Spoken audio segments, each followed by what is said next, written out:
Good morning everyone. मैं संध्या सक्सेना आप सबका स्वागत करती हूँ।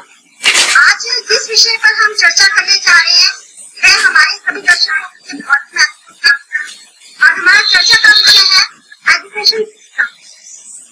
क्योंकि एजुकेशन सिस्टम एक ऐसा सिस्टम है जिससे हम सभी लोग जुड़े हुए हैं, चाहे वो छोटे हो बड़े हो। इससे ही हम इस एजुकेशन सिस्टम से ही देश हमारा चलता है और इस देश की एजुकेशन सिस्टम स्ट्रांग होती है, वो उतना ही हर तरीके से इम्पोर्टेंट होता है कंप्लीट अपने आप को कंटिन्यू रखने के लिए। क्योंकि एक अगर बच्चा अध्यापकगण या कोई भी अगर अच्छे से एजुकेटेड हो जाता है तो देश को डेवलप होने से या बहुत ऊंचे अहदे पर पहुंचने से कोई भी नहीं रुकता, चाहे वो इकोनॉमिकली हो या इंडस्ट्रीज के अंदर हो या किसी तरीके से। तो सबसे पहले आपको मैं बताना चाहूंगी, अभी 4 दिन पहले ही हमारी सरकार है उसने एनईपी 2020 करके एक सर्कुलर पास किया है, जिसका मतलब है नेशनल एजुकेशन पॉलिसी 2020। इस पॉलिसी पर अपने विचार आज हम मेरे साथ कुछ टीचर्स जुड़े हुए हैं जो क्वालिफाइड टीचर्स हैं, उनसे मैं कुछ क्वेश्चंस करूंगी उस प्रणाली को लेकर के, और उस प्रणाली के ऊपर जो क्वेश्चंस आपके मन में चल रहे हैं कि इसका क्या मतलब है, आपको कई चीजें समझ में आ रही होंगी, कई चीजें नहीं आ रही होंगी, तो कोशिश रहेगी हमारे टीम की कि आपको हम आसान शब्दों में उसको समझा सकें। Let me introduce first hour team. आज हमारे साथ जो टीचर जुड़े हुए हैं, सबसे पहले हमारी विज्ञानी मैम है जो कंप्यूटर की टीचर है, सुषमा मैम टीचर है, हेलो हाय हेलो। हमारे सर हमारे सर है, अंजलि मैम केमिस्ट्री सब्जेक्ट लेती है, धीरज सर केमिस्ट्री सब्जेक्ट लेते हैं, दीपा मैम भी केमिस्ट्री सब्जेक्ट लेती है हमारी, और हेलो एवरीवन।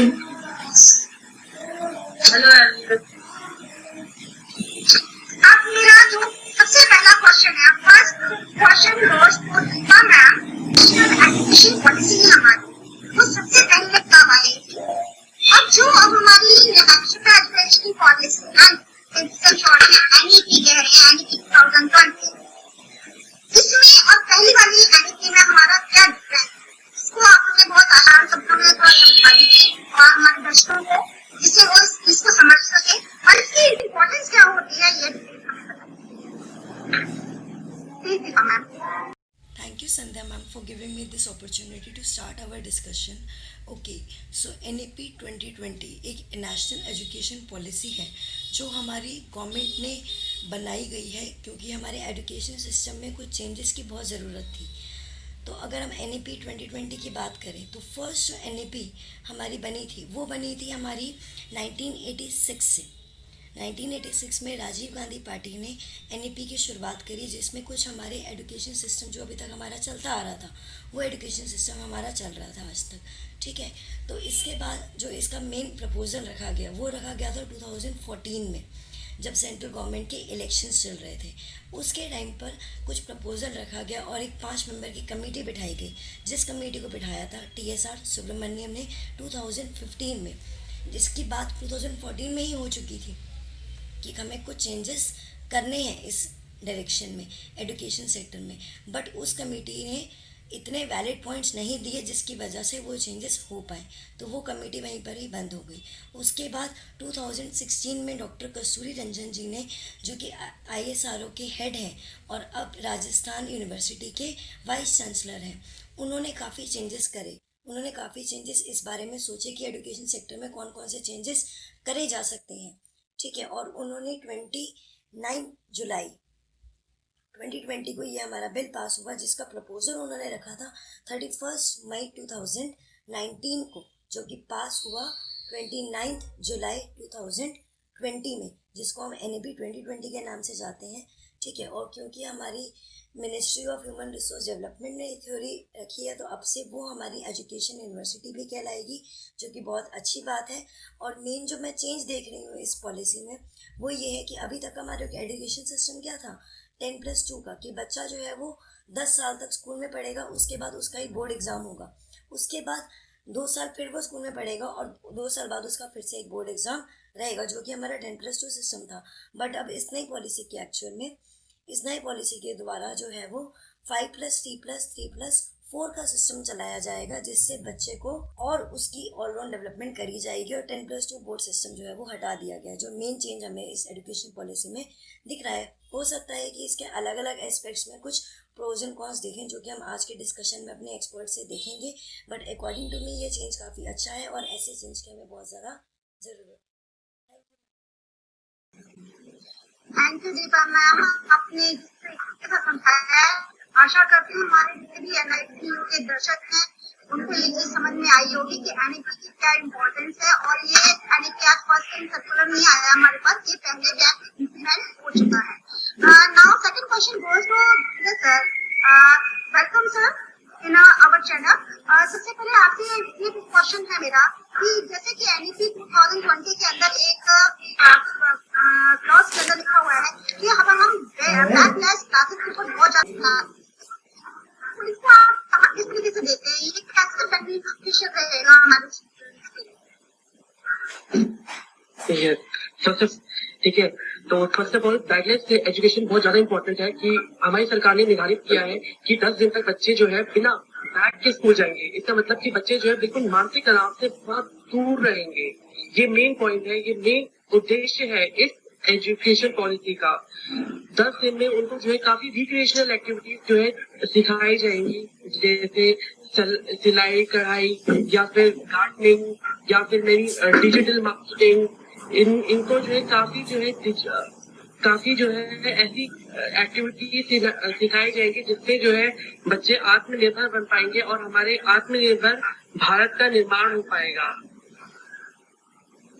इस तरीके से मैं आपसे समझ सकती हूँ, आपने अभी आंसर दिया, मैं ये समझ पाई हूँ कि हमारे बचपन से ही बच्चों में बहुत सारी क्रिएटिविटीज होती है उनके पास, लेकिन हम पढ़ाई के दबाव के कारण उन बच्चों की उस टैलेंट को बाहर नहीं निकाल पाते। शायद इस पॉलिसी को ला करके हम बच्चों के अंदर के छुपे हुए टैलेंट को बाहर निकाल पाएंगे बहुत छोटी उम्र में, है ना सर? जी ma'am. Thank you so much sir. तो नाइस टू आपका आंसर देने के लिए धन्यवाद। नेक्स्ट क्वेश्चन मेरा जो जा रहा है goes to Anju ma'am. Anju ma'am, आपका जो मेजर और माइनर का पोर्शन है, जैसे बताया गया है कि मेजर और माइनर का जो सब्जेक्ट जैसे हम चूज करते हैं, तो मेजर और माइनर सब्जेक्ट जो है आपके वो किस तरीके का आप देखते हैं, क्योंकि ये जो वहाँ पर जैसे यूएस के अंदर कोई भी स्ट्रीम नहीं होती है, तो ये जो थीम है ये हमारी हम समझ रहे हैं जो हमारी सरकार है वो यूएस के बेस पर लेकर के आई है। तो आपको नहीं लगता कि हमारी सरकार जो है दूसरी कंट्री की जो शिक्षा प्रणाली है या नेशनल ट्रांजिशन है उसको हमारे ऊपर, आपको लगता है कि ये ठीक है क्या? मैम, ये बहुत हद तक ठीक है और एक्चुअली हमारी गवर्नमेंट को ये बहुत पहले ही अप्लाई कर देना चाहिए था। जैसे हमारे मैम जैसे हमारे इंडिया में ये है कि हम आर्ट्स कॉमर्स या साइंस लेकर बच्चे पढ़ते हैं और वो अपनी स्ट्रीम को डिवाइड कर देते हैं, और कई बार ऐसा होता है कि स्टूडेंट्स का जो इंटरेस्ट है किसी और सब्जेक्ट में होता है। कई बार साइंस स्टूडेंट्स होते हैं उनका कई बार ऐसे इंटरेस्ट होता है जो आर्ट्स से रिलेटेड होता है। तो ये ज्यादा बेस्ट डिसीजन मैं मानती हूँ गवर्नमेंट ने किया है। और इसमें अब रैंक नहीं बना पाएंगे स्टूडेंट्स, क्योंकि पहले स्टूडेंट्स एक स्टैंडर्ड मेंटेन करते थे, मैं साइंस से हूँ, मैं कॉमर्स से हूँ या मैं आर्ट्स से हूँ। यहाँ पे मेन तो बेस्ट पॉइंट जो मैं बोलती हूँ वो ये है कि स्टूडेंट्स वो सब्जेक्ट पढ़ पाएंगे जिसका इंटरेस्ट है, और जो सब्जेक्ट का इंटरेस्टिंग होगा उनको टाइम देके या मन से पढ़ पाएंगे। तो वहाँ पे जो जैसे अब तक ये कह लो कि तो हमारी पहले की NEP चलती थी तो 34 ईयर पहले डिसाइड की गई थी। उसके अंदर क्या था कि टेक्नोलॉजी का डेवलपमेंट नहीं था, ना तो उस टाइप की टेक्नोलॉजी डेवलपमेंट। आप पढ़ेंगे टेक्नोलॉजी की हेल्प से पढ़ेंगे, अपना इंटरेस्टिंग सब्जेक्ट पढ़ेंगे, तो they can achieve more and future आने वाले टाइम में हम शायद और कंट्रीज से कंपेयर भी कर सके। तो आई थिंक बेस्ट डिसीजन आपका व्यू ये है कि ये जो नई प्रणाली के अंतर्गत हम चेंजेस ला रहे हैं ये हम पे थोपी नहीं डाली, बल्कि एक अच्छा कदम है, जिससे कि हमारे बच्चों को आगे बहुत सारे जो अवसर मिल पाएंगे अपने टाइम को करने में और आगे अपनी लाइफ में क्या करना है उनके लिए अच्छे कैरियर चूज करने में उनकी बहुत हेल्प करती है ना। Thank you so much ma'am, Anju ma'am. Next question goes to our Divyani ma'am. Divyani ma'am, जैसे कि एनईपी के अंदर हमें एक क्लास के अंदर बताया गया है कि जो 6 to 8 तक की क्लासेस हैं उसमें वोकेशनल एजुकेशन पर बहुत ध्यान दिया जाएगा, जिससे कि बच्चे अपने तरीके से आगे लाइफ टाइम को जी सके और अपना कैरियर अडॉप्ट कर सके। उसमें कंप्यूटर कोडिंग की बात कही गई है, तो आपको क्या लगता है कि ये कंप्यूटर कोडिंग सिस्टम उनको एक सिखाया जाएगा 10 क्लास में, ये उनके लिए काफी हद तक हर बेनिफिशियल रहेगा? Hello everyone, good afternoon Namal. Thanks for giving me this opportunity. जैसे कि आप सभी जानते हैं कि न्यू एजुकेशन सिस्टम जो लेके आई है गवर्नमेंट, उनकी कुछ गाइडलाइंस आई हैं जिसमें पता चल रहा है कि 6 से लेके 8 स्टैंडर्ड तक के बच्चों को है कंप्यूटर कोडिंग और वोकेशनल कोर्सेज जो है ज्यादा से ज्यादा उस पर ध्यान दिया जाएगा। मैं इससे 100% एग्री हूँ। इससे क्या होगा, बच्चों को ये फायदा होने वाला है कि कम एज में भी जो है बच्चे कोडिंग सीखना स्टार्ट कर सकते हैं और ज्यादा से ज्यादा जो है प्रैक्टिकल नॉलेज गेन कर सकते हैं। और इसके साथ साथ जो है कंप्यूटर सॉफ्टवेयर हो गया या एप्लीकेशन सॉफ्टवेयर हो गया, उसको बनाना सीख सकते हैं। और आजकल आप सभी जानते हैं कि जैसे एमएनसी कंपनीज में जो लेटेस्ट सॉफ्टवेयर यूज हो रहे हैं और उन सॉफ्टवेयर को बनाने के लिए जो है कोडिंग का अहम रोल है। तो और यही अहम रोल कोडिंग का अहम रोल है और अपकमिंग जनरेशन के लिए, इसीलिए उनके लिए सीखना बहुत ज्यादा ही जरूरी है। दूसरी तरफ हम ये भी बोल सकते हैं कि सोशल मीडिया और नेटवर्किंग दोनों जो है everything related to the coding. Last में मैं बस इतना ही बोलना चाहूंगी, जैसे न्यू शिक्षा नीति में जो वोकेशनल कोर्सेज और कंप्यूटर कोडिंग जो क्लास 6 के लिए जो डिसीजन लिया गया है गवर्नमेंट की तरफ से, वो सबसे बेस्ट डिसीजन है। पहले क्या होता था कि पहले जो है स्टूडेंट्स सिर्फ थ्योरेटिकल नॉलेज पे कंसंट्रेट करते थे, लेकिन प्रैक्टिकल नॉलेज की बिल्कुल जीरो थी। अब इसका ये फायदा रहेगा कि बच्चे जो है अपने इंटरेस्ट के अकॉर्डिंग सब्जेक्ट चूज कर सकेंगे और उसी सब्जेक्ट से बेस्ड जो है प्रैक्टिकल नॉलेज गेन करेंगे, और ताकि फर्दर फ्यूचर में जो है उनको कम टाइम में जो है अच्छी जॉब अपॉर्चुनिटीज का मिलेगी। Thank you so much. Thank you Divyani ma'am. I definitely agree with you. पहले बहुत thank you so much ma'am, आपने जो अपने व्यूज दिए हैं बहुत अच्छे दिए, और मैं भी एग्री करती हूँ इस चीज को, क्योंकि अभी तक हमारे बच्चे जो थे उन चीजों को ही करते रहते थे जो आगे जाके लाइफ में उनके कोई ज्यादा यूज में नहीं आती है। लेकिन अब हमारे बच्चों को एक प्लेटफॉर्म मिलेगा 6 क्लास से ही ऑनवर्ड कि वो अपने आगे के कैरियर में कहीं पर भी उनको, कि हम जिस तरीके से बड़े हुए हैं हमें ये चीजें बहुत बाद में सीखने को मिली है। हम कह सकते हैं ड्यूरिंग अपना जॉब हमने ये चीजें सीखी है, लेकिन अगर हमारे बच्चे पहले से इन चीजों को सीख लेंगे उनके लिए जो आगे वो अपनी डिफरेंट काइंड की अपॉर्चुनिटीज वगैरह उसमें उनको ये सारी चीजें बहुत बेनिफिट देंगे। Next question goes to our sir. आपने जैसे अभी क्लास में पढ़ा है कि उसमें लिखा गया है कि अब हमारे सारे स्कूलों के अंदर फॉरेन लैंग्वेजेस पर थोड़ा ध्यान दिया जाएगा। वैसे तो हमारे उनके अंदर पहले से ही लैंग्वेजेस का यूज किया जा रहा है, लेकिन उसके बावजूद भी कोशिश ये की जा रही है कि बच्चों के ऊपर फॉरेन लैंग्वेज जिसको जो चूज करना चाहता है वो सीखना चाहता है वो चूज करता है।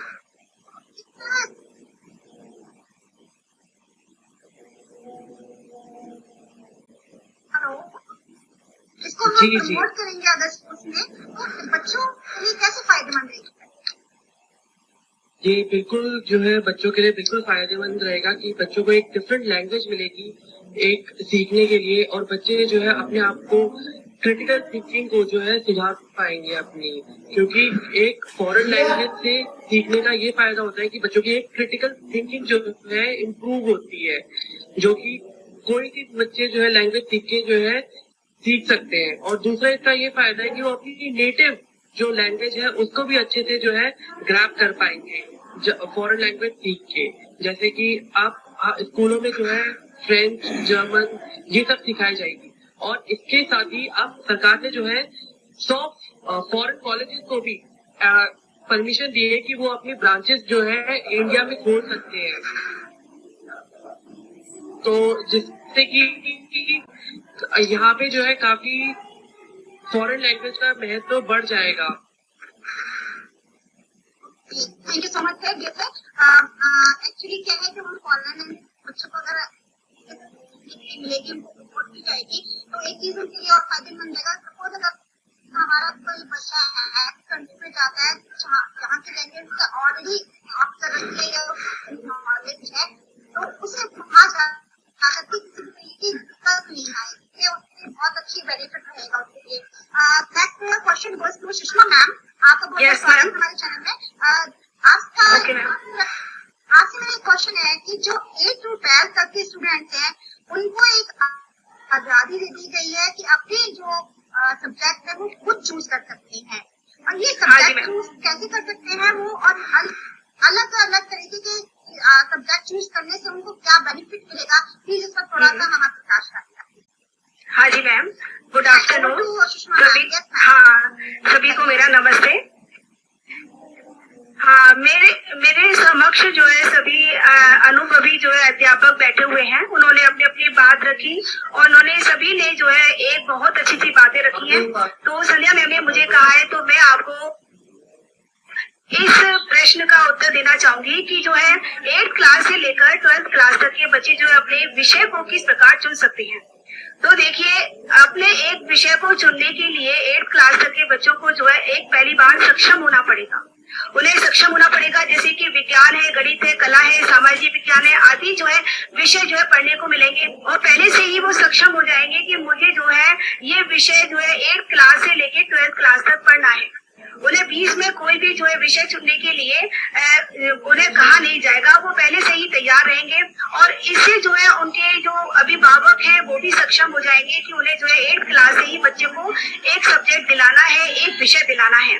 तो मैम, जो 9 से 12 तक के जो बच्चे हैं, जो 4 वर्षों वाले जो बच्चों की एक स्टेज होती है, इसमें बच्चों की जो है एक विश्लेषणता की जो क्षमता है उसको बदला जाएगा। उन्हें जो है बड़े लक्ष्य के लिए भी तैयार किया जाएगा मैम। और पहले सामान्य पढ़ाई होती थी, अब जो है वो सामान्य पढ़ाई नहीं होगी। बच्चा जो है पहले से ही एक विषय चुन लेगा और उस विषय के लिए वो एक सक्षम बन जाएगा कि मुझे जो है ये विषय पढ़ना है ma'am.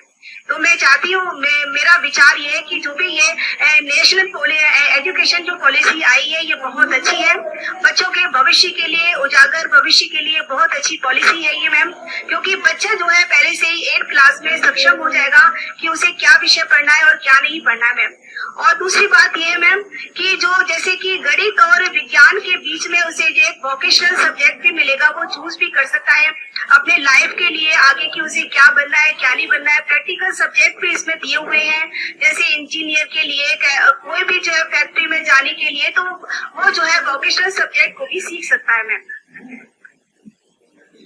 Hello, thank you so much ma'am, thank you so much. आपने जो व्यूज अपने रखे, उम्मीद करती हूँ सारे दर्शक जो हमारे साथ रहेंगे उनको बहुत बेनिफिट मिलेगा समझने में कि ये पॉलिसी है, इस क्लॉज का मतलब क्या है। साथ में मैं भी यही बात कहना चाहूंगी कि हम अचानक ही जब 11th 12th में बच्चों को एक नया स्ट्रीम दे देते थे, तो उनके लिए बहुत कम समय मिलता था 2 साल का उस स्ट्रीम को पर्टिकुलर समझने के लिए, और वो इस तरीके से वो एक एक्सपर्ट नहीं हो सकते थे।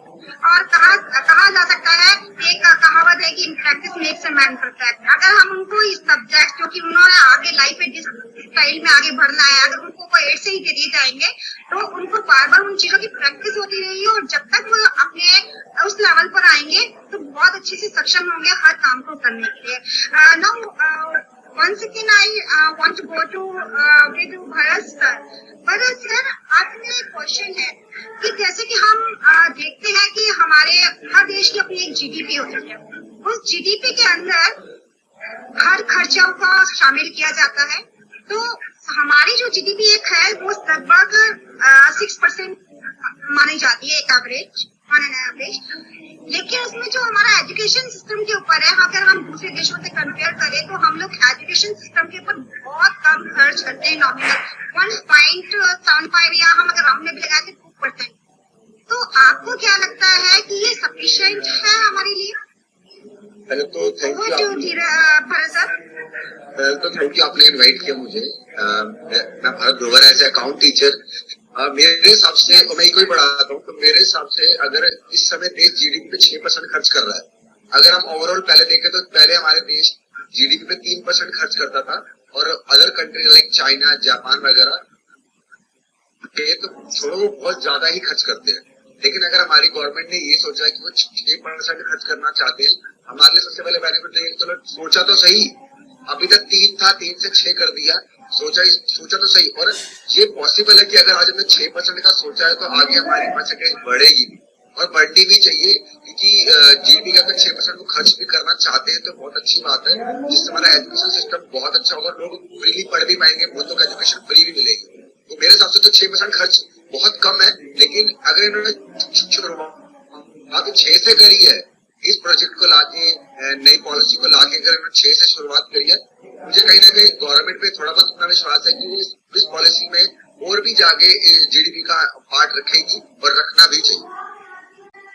Thank you so much sir, आपके विचारों से बहुत मैं सुनकर एक ही जरूर कहूंगी कि हमारे देश ने पढ़ाई पे लिखाई को लेकर के बहुत सारे अभियान चलाए, जिसमें साक्षरता अभियान मेन हमारा रहा है पार्ट। तो मैं सोचती हूँ कि शायद इसी को ध्यान में रखते हुए कि हमारे हर घर में हर बच्चा पढ़ा लिखा होना चाहिए, इस अभियान को शायद पूरा करने के लिए हमारी सरकार ने इस पर ध्यान दिया है, और आई होप कि जैसा सरकार ने कहा है वैसा ही हमें देखने को भी मिले। थैंक यू डियर सर, आपके घर sir, thank you so much. Yes ma'am.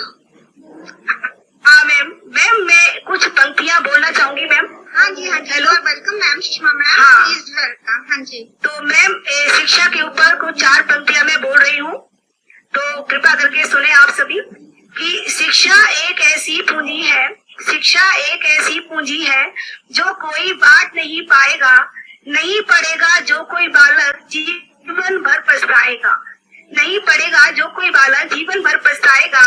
चला गया जो स्वर्णिम अवसर तो लौट नहीं पाएगा, देख नौकरी साथी की तू, देख नौकरी साथी की तू बहुत चक्का रह जाएगा। शिक्षा एक ऐसी पूंजी है जो कोई बांट नहीं पाएगा, जो कोई बालक जीवन भर पछताएगा। आगे सुनिए मैम। नई शिक्षा पहचानो यह विश्वास दिलाती हूँ, नई शिक्षा नीति पहचानो विश्वास यह दिलाती हूँ, लक्ष्य आज तुम एक बनाओ यही बात समझाती हूँ, लक्ष्य आज एक बनाओ यही बात समझाती हूँ। कल पर कोई काम न डालो, कल पर कोई काम न डालो, यह प्लान धरा रह जाएगा। शिक्षा एक ऐसी पूंजी है जो कोई बांट नहीं पाएगा। धन्यवाद मैम। बहुत बहुत शुक्रिया सुषमा मैम, आपकी कविता वाकई बहुत ही कहना चाहिए मोटिवेटिव कविता है। जो भी ये कविता सुनेगा शायद अपने आप को बहुत ज्यादा मोटिवेट फील करेगा। Thank you Sushma ma'am. Next question, धन्यवाद। Very nice ma'am, very nice, thank you ma'am. Next question goes to Anjali ma'am. आपसे मेरा एक सवाल है कि हमने अभी एनईपी के क्लास के अंदर एक क्वेश्चन देखा है पॉइंट, उसमें दिया गया है कि एकेडमिक बैंक क्रेडिट। बेसिकली ये वर्ड हमने पढ़ तो लिया, लेकिन एग्जैक्टली इसका क्या बेनिफिट है और इसका मतलब क्या है ये हम नहीं समझ पा रहे हैं।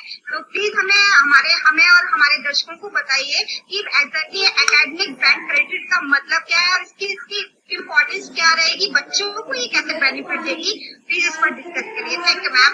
Over to Anjali ma'am. Hello hello ma'am. Thank you so much for introducing me to this great platform. And ma'am, your poetry is too good. It's too motivating. सबसे पहले मैं ये बताना चाहती हूँ कि एकेडमिक बैंक ऑफ क्रेडिट, ये इसके 3 पार्ट्स हैं। एकेडमिक क्रेडिट वो होता है कि जितने भी हमारे जो मार्क्स होते हैं प्लस जो हम अपनी क्लासरूम में पढ़ते हैं या हम कॉलेज में पढ़ते हैं, जो हमें मार्क्स असाइन होते हैं, इन दोनों का कॉम्बिनेशन हमारा एकेडमिक क्रेडिट कहलाता है। अब हमारी जो न्यू एजुकेशन पॉलिसी आई है, इसमें क्या किया है कि एकेडमिक बैंक ऑफ क्रेडिट बना दिया गया है। अब हमारे स्टूडेंट्स को ये फायदा होगा कि अगर वो एक सेमेस्टर ड्रॉप कर देते हैं तो उनके पहले वाले सेमेस्टर की मार्क्स उनके दूसरे सेमेस्टर में एड अप हो सकते हैं, या उनको किसी एक पेपर में कुछ कम मार्क्स मिले हैं, किसी दूसरे पेपर में कुछ ज्यादा मार्क्स मिले हैं, तो वो अपने क्रेडिट ट्रांसफर कर सकते हैं। Credit in the sense you can transfer your marks. And second thing, जो हमारी न्यू एजुकेशन पॉलिसी आई है NPE 2020, इसमें जो है हमारा free exit and free entry भी है। Free exit and free entry का मतलब ये है, इसमें कोई भी बच्चा अगर जैसे 4 ईयर का कोर्स है, तो अगर आप 1 ईयर में ड्रॉप आउट कर जाते हो किसी और स्ट्रीम में जाने के लिए, या आपका कोई और ड्रीम है, या अगर आपको कुछ बिजनेस परस्यू करना है, अगर आपको कुछ भी करना है और आप अपनी एजुकेशन पूरी नहीं कर पाते हो और आप ड्रॉप आउट कर देते हो फर्स्ट ईयर में ही, तो आपको एक बेसिक सर्टिफिकेट प्रोवाइड किया जाएगा। पहले क्या होता था कि आप ड्रॉप आउट कहलाते थे, आपके पास कोई सर्टिफिकेट नहीं होता था, बेशक आपने 1 साल में ड्रॉप किया है या 2 साल में ड्रॉप किया है। अब क्या होगा कि अगर आप 1 साल में ड्रॉप करते हो तो आपको एक बेसिक सर्टिफिकेट प्रोवाइड किया जाएगा, और अगर आप 2 साल के बाद ड्रॉप करते हो तो आपको एक डिप्लोमा सर्टिफिकेट प्रोवाइड किया जाएगा, और अगर आप अपनी डिग्री पूरी कंप्लीट करते हो तब आपको एक डिग्री की मार्कशीट जैसे हमें दी जाती है वो हमें प्रोवाइड की जाएगी। इससे बच्चों को ये फायदा होगा कि कोई भी बच्चा बिना किसी एजुकेशन के या बिना किसी डिग्री के नहीं रह पाएगा। पहले हमारे देश में क्या होता था, कितने ड्रॉप आउट्स को नौकरी नहीं मिल पाती थी इसी वजह से, क्योंकि उनके पास कोई डिग्री नहीं थी। अब हर एक बच्चे के पास एक सर्टिफिकेट होगा और ये बहुत ही अच्छी शुरुआत है। Thank you so much. Thank you अंजी मैम, आपने बहुत आसान शब्दों में हमें इस एकेडमिक बैंक क्रेडिट का मतलब समझा दिया। Thank you so much ma'am. सबसे अच्छी बात अगर इस क्लॉज की जो मैं आपसे समझ पाई हूँ ये लगा कि हमारा जो देश है वो बहुत बड़ा देश है, कम से कम 130 करोड़ की जनसंख्या अरबों वाला ये देश है, जिसकी वजह से यहाँ पर कई लोग हमारे ऐसे पेरेंट्स हैं जो अपनी पूरी जिंदगी की जमा पूंजी अपने बच्चों पर लगा देते हैं, लेकिन उसके बावजूद भी कई कारणों कई बार ऐसा होता है कि हमारे बच्चे भी खर्च हुआ है, उसका उन्हें पूरा लाभ मिल पाएगा, और वो कहीं ना कहीं किसी न किसी लेवल पर जाकर अपने आगे जाके कैरियर को अपना सक्सेस बना पाएंगे। इस पॉलिसी में ये और फायदा है कि अगर आप 1 साल में ड्रॉप आउट कर देते हैं या 2 साल में या 3 साल में, आप दोबारा कभी भी जिंदगी में कभी भी आप उस कोर्स में या किसी और कोर्स में ज्वाइन कर सकते हैं। आपको कभी भी कोई रिस्ट्रिक्ट नहीं करेगा किसी भी जगह से ज्वाइन करने के लिए, कोई रिस्ट्रिक्शन नहीं होगी इसके। ओके, ये भी बहुत अच्छी चीज है मैम। एक तरीके से हमारा मतलब जितनी भी हमने जमा पूंजी अपनी शिक्षा की थी वो हमारी डिपॉजिट हो गई है, उसको हमने आगे बढ़ाना है तो हम बढ़ा सकते हैं। मतलब वो चाहे वो कभी भी अपने जब भी उनके पास फाइनेंशियल प्रॉब्लम्स की वजह से या किसी और बीमारी की वजह से किसी भी रीजन का बेचारा बच्चा ड्रॉप कर रहा है तो उसकी वो चीज वेस्ट नहीं होगी, पढ़ाई वेस्ट नहीं होगी, वो कंटिन्यू कर पाएगा। थैंक यू अंजी मैम, आपने बहुत आसान शब्दों में हमें ये चीज समझा दी। हमारे दर्शक जरूर इस बात ओके अगर आपको वो तो सादे यू आर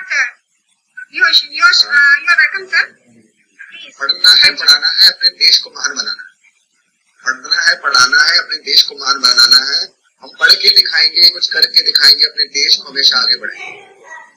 नई नीतियों के सहारे, नई नीतियों को अपनाना है, अपनी कलाओं के सहारे अपने आप को, अपनी पहचान को प्रूव करके दिखाना है। हम हिंदुस्तानी हैं, पूरे दुनिया में अपना परचम ले रहा है।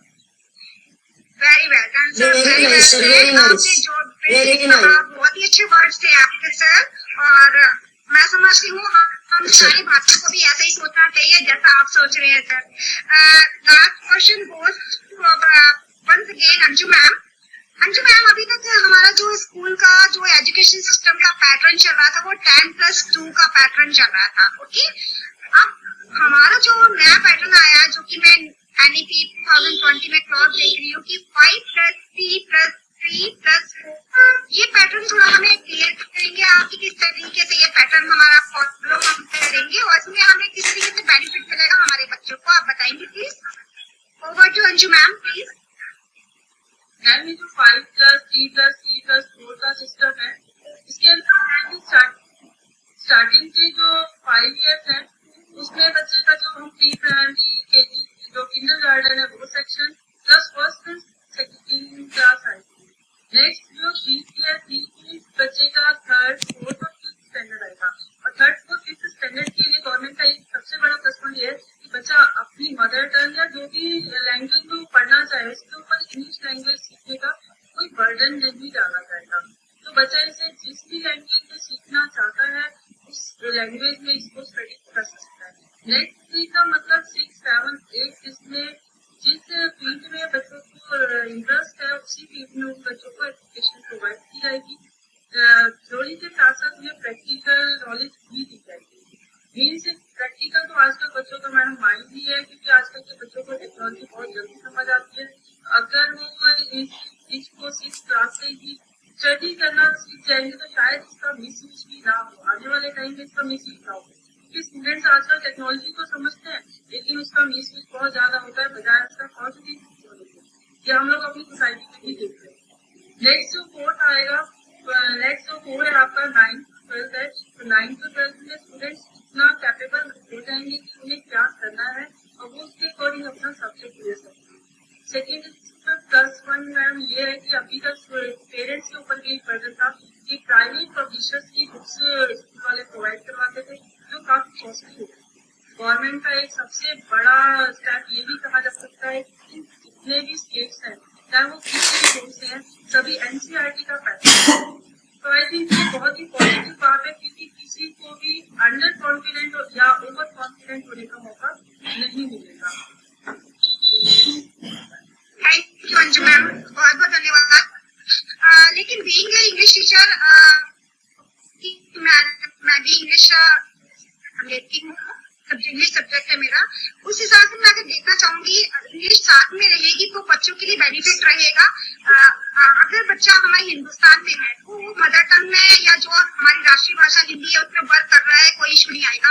लेकिन मेरा थोड़ा सा इसमें मानना है कि इंग्लिश को हमें साइड बाई साइड रखना पड़ेगा, जरूरी है, क्योंकि मोस्ट ऑफ द कंट्रीज में इंग्लिश इज कॉमन लैंग्वेज। वो लोग इंग्लिश में ही बात करते हैं। अगर उनकी अपनी प्राइमरी भाषा है लेकिन अगर अपनी अलग अलग टंग होने के बावजूद अगर एक कॉमन लैंग्वेज है वो इंग्लिश की है, तो मुझे लगता है कि इंग्लिश को भी साथ में रखना चाहिए हमें, ताकि ऐसा ना हो कि हमारा बच्चा हर तरीके से स्ट्रॉन्ग हो जाए लेकिन वो yes ma'am, what you want to say, please carry on. English को मैडम हटाने की बात नहीं की गई है, वो तो स्टूडेंट के इंटरेस्ट पे डिपेंड करता है। किसी भी लैंग्वेज की वैल्यू मैडम कम या ज्यादा नहीं है, इसलिए तो ये शायद पैटर्न निकाला गया है कि आप जिस लैंग्वेज में पढ़ना चाहते हैं आप उसी लैंग्वेज में पढ़िए। मेरा कहने का मतलब ये नहीं। I agree with you ma'am, मैं ये मुझे I know it very well कि इंग्लिश लैंग्वेज को हटाया नहीं गया, लेकिन आपको हमेशा ध्यान रखिए ह्यूमन नेचर है, जब आपको एक कंफर्ट लेवल दिया जाता है तो वहां पर बंदा कोई भी ह्यूमन हो वो कोई चीज चूज करना चाहता है जो उसकी कंफर्ट लेवल में होती है। तो मेरा बस मानना ये है कि जहाँ पर हम उसे अगर कंफर्ट लेवल दे देंगे तो अगर किसी बच्चे को इंग्लिश में प्रॉब्लम आती है वो नेवर ही विल ट्राई, वो कोशिश ही नहीं करेगा कि मुझे इंग्लिश में ज्यादा जोर देना है। तो इस चीज का आई थिंक हमारी सरकार को थोड़ा विचार करना जरूरी है, क्योंकि इंग्लिश भी एक इम्पोर्टेंट लैंग्वेज है आज की लाइफ में। अगर हमें आगे अदर कंट्रीज में जाना है, डिस्कस करना है उनके साथ बिजनेस करना है, तो ये लैंग्वेज भी एक हमारे लिए बहुत इंपॉर्टेंट पार्ट है हमारी लाइफ का। तो ऐसा ना हो जाए कि बच्चे अपने कंफर्ट लेवल में ज्यादा चूज करने लगे चीजों को, और आगे अगर उनको हम जिस तरह से हमने ये करिकुलम बनाया है एनईपी, उसका जो हम मोटिव लेकर चल रहे हैं वो सिर्फ जस्ट बिकॉज ऑफ एक इंग्लिश लैंग्वेज के बीच में वो कमी रह जाए वहाँ पर। और ये बहुत इम्पोर्टेंट भी था कि हमारे बच्चे इंग्लिश लैंग्वेज में जाते जा रहे थे, जिसकी वजह से हमारी राष्ट्रीय भाषा की वैल्यू खत्म होती जा रही थी। इवन हमारे को जो रीजनल लैंग्वेज की भी वैल्यू खत्म हो रही थी। लेकिन मेरा इसमें एक ही चीज है, इस तरीके से हम अपनी मदर टंग को, अपनी रीजनल लैंग्वेजेस को वैल्यू दे रहे हैं, तो साइड बाई साइड बच्चे पर वो चीज का भी थोड़ा फोकस रखना बहुत इम्पोर्टेंट है। और हम चाहें कि मतलब वो अपने कंफर्ट लेवल में आकर वो चीज नहीं हो सकती, ऐसा मैं सोचती हूँ। बाकी आप सारों को भी अपना डिसीजन अगर कोई आप उसमें से टॉपिक यस मैम, तो आपका इंग्लिश को लेकर तो आपका थॉट है वो पूरी तरह से सही है मैम। बस यहाँ पे ये तो प्रॉब्लम आप सही कह रहे हो कि आएगी, क्योंकि स्टूडेंट मोस्टली कंफर्ट जोन देखते हैं। स्टूडेंट्स का माइंड इतना डेवलप नहीं होता कि वो इतना अपना लाइफ लॉन्ग फ्यूचर अभी की कम एज में डिसाइड कर सके। इसके लिए तो हमें और पेरेंट्स को मिलकर ही थोड़ा सा इस चीज पर फोकस करना पड़ेगा। और देखिए मैडम, एक चीज होती है कि कोई भी चीज अपने आप में 100% नहीं होती। अगर इस चीज में प्लस पॉइंट है तो माइनस पॉइंट भी है, और जो माइनस पॉइंट है उसको रिमूव करने के लिए तो हमें ही कुछ ना कुछ प्लान करना पड़ेगा। यहाँ पे जो इंग्लिश या और भी किसी पॉइंट को लेकर अगर कोई माइनस पॉइंट आता है तो उसको हम उम्मीद करते हैं कि हमारे आगे आने वाले टाइम में हमारे बच्चे जो एनईपी हमारा 2020 का आया है, ये इसका बेनिफिट जो एग्जैक्टली हम समझ रहे हैं, और आज आप सब दर्शकों ने हमारे जितने भी एक्सपर्ट्स थे उनके कमेंट सुने होंगे अगर और ध्यान से, तो जिस तरीके की वो हमें बता रहे हैं इन सबको डिस्क्राइब करके, हमें तो लगता है कि एनईपी 2020 आगे आने वाले समय में आने वाली जनरेशन के लिए बहुत ही बेनिफिशियल रहेगा। और लेकिन इस चीज में एक ही पॉइंट की अभी कमी है, ये करिकुलम बना तो दिया गया है लेकिन ये अब तक कैबिनेट लेवल पर ही है, ये कब आएगा और एनफोर्स कब किया जाएगा इसलिए भी कोई गाइडलाइन हमें नहीं। एग्जैक्टली थोड़ी पॉलिसी बनने में टाइम लगता है बट उस पर हेलो मैम, एनफोर्स करने में, एग्जीक्यूट करने में और इम्प्लीमेंट। Yes ma'am, yes. हाँ मैम, जब मैं ये कहना चाहूंगी कि जो भी कोई भी समस्या या ऐसी कोई भी नीति जब हमारे सामने आती है और जब हम उसमें डल जाते हैं या परिवर्तन होता है तो उसमें मैम थोड़ा टाइम तो लगता है और हमें भी फोकस करना पड़ता है। तो मैम यही है कि जो नीति ये आई है, ये परिवर्तन होंगे, हमें बहुत सारी हमारे सामने समस्याएं भी आएंगी, हमें समाधान भी करना पड़ेगा और इसके साथ में चलना भी पड़ेगा। तो मैम टाइम तो इसमें लगेगा, इसके साथ डलने में और इसके साथ चलने में मैम। तो मैं यही कहूंगी कि जो परिवर्तन ये हुए हैं ये बहुत अच्छे हैं, हमारे लिए भी है और बच्चों के लिए भी है और शिक्षकों के लिए भी है और जनता के लिए भी है। तो मैम यही मैं कहना चाहूंगी कि जो भी नीति ये आई है अभी इसे चलने में समय तो लगेगा, लेकिन जो है इसके साथ अगर हम चलेंगे सही समय से और सही ढंग से और अपने सही अनुभव से, तो मैम कोई भी समस्या हमारे लिए बड़ी नहीं होगी, सारी समस्याएं हमारे लिए बहुत छोटी होंगी और इनका हम समाधान भी कर पाएंगे ma'am. Thank you Sushma ma'am.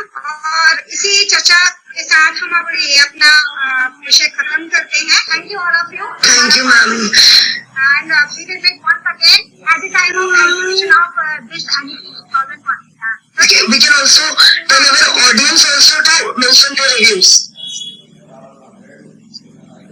Okay, definitely. Thank you so much. Okay, bye bye.